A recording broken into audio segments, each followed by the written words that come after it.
के अकॉर्डिंग अगर आप जाएंगे तो जेबी कृपलानी जो है आपको पेशे से शिक्षक थे। जेबी कृपलानी। सी, नौसैनिक विद्रोह के दौरान सैनिक ने गिरफ्तार हुए किस नौसैनिक के रिहाई की मांग की थी? देखिए, नौसैनिक विद्रोह फरवरी 1946 में 18 फरवरी 1946 से 23 फरवरी 1946 के बीच में नौसैनिक विद्रोह हुए हैं। और इस विद्रोह के दौरान जिस नौसैनिक को गिरफ्तार किया गया था उसका नाम था बीसी दत्त।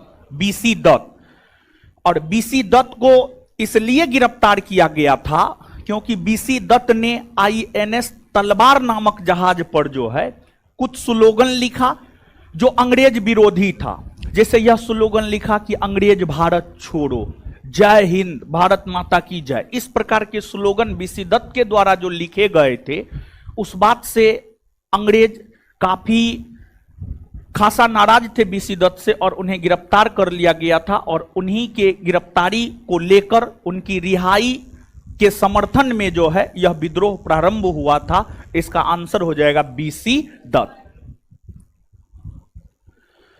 अतिवादियों व उदारवादी के पुनर्मिलन की प्रक्रिया में निम्नलिखित में समझौता किसने कराया था?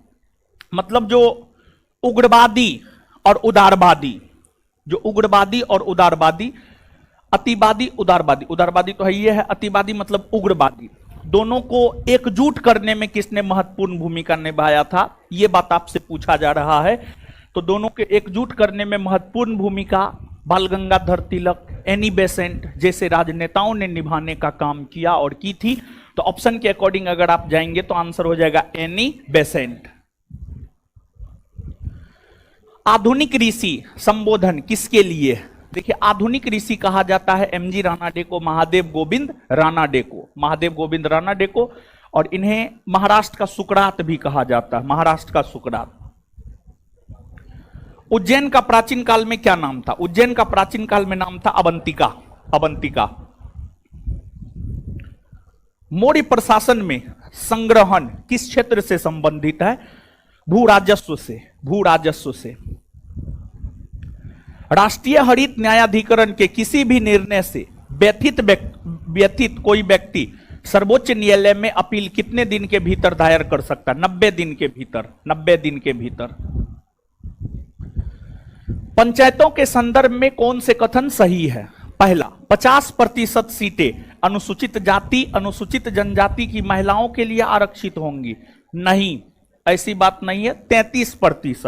33%, 50% नहीं बल्कि 33%।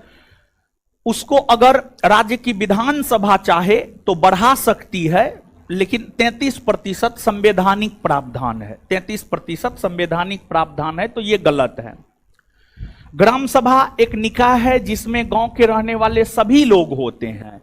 गांव के रहने वाले सभी लोग नहीं होते हैं, बल्कि जो वयस्क होते हैं वो होते हैं। गांव के सभी लोग, अब बच्चा भी तो होता है, बच्चा ग्राम सभा का सदस्य थोड़े होता है। नहीं, जो वयस्क होते हैं जिन्हें मतदान करने का अधिकार होता है, ये भी गलत है। मध्यवर्ती स्तर पर एक पंचायत होगी, हाँ होती है, ये सही है। कौन सा सही है? केवल 3। राष्ट्रीय अनुसूचित जनजाति आयोग निम्नलिखित में से किस वर्ष एक अलग आयोग के रूप में अस्तित्व में आया था? वर्ष 2004। देखिए, पहले क्या था? राष्ट्रीय अनुसूचित जाति और जनजाति आयोग दोनों एक साथ ही अस्तित्व में था, लेकिन 2004 ईस्वी में अलग हो गया और एक नया आयोग राष्ट्रीय अनुसूचित जनजाति आयोग बना, वर्ष 2004। भारत में राष्ट्रीय मानवाधिकार आयोग किस मंत्रालय के अधीन है? राष्ट्रीय मानवाधिकार आयोग जो है आपको गृह मंत्रालय के अधीन